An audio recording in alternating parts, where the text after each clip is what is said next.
My name's Daniel Hast. I'm a community member in Madison. And I am urging you to support the amendment and to stop this really appalling, foolhardy jail construction project.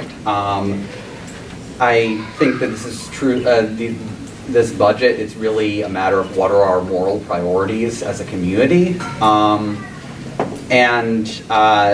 I think you really have to weigh this against what could this money be used for instead. There are numerous proposals for affordable housing, for expanded access to health care, including mental health care, that are really not getting adequate funding. This $108 million that this would cost the community is over 100 times more than what's in the budget for affordable housing, which is just a really striking figure to me. And also, what's not getting funded are the proposals for jail diversion that your own work groups put forward. And so I believe that you really need to look at all of these proposals for how to stop people from being locked up in jail in the first place before you start expanding the carceral system, expanding the jail.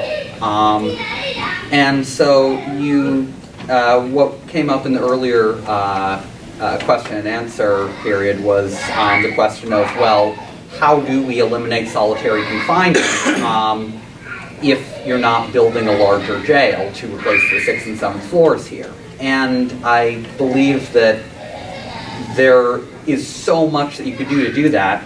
There are 280 people, there's capacity for 280 people in the 6th and 7th floors here.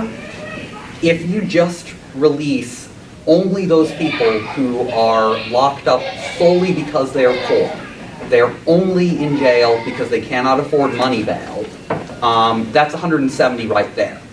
So I hope that you can agree that money bail should be ended. It's really appalling that in our community people are being held in cages only because they are poor and cannot afford to pay the money to get out.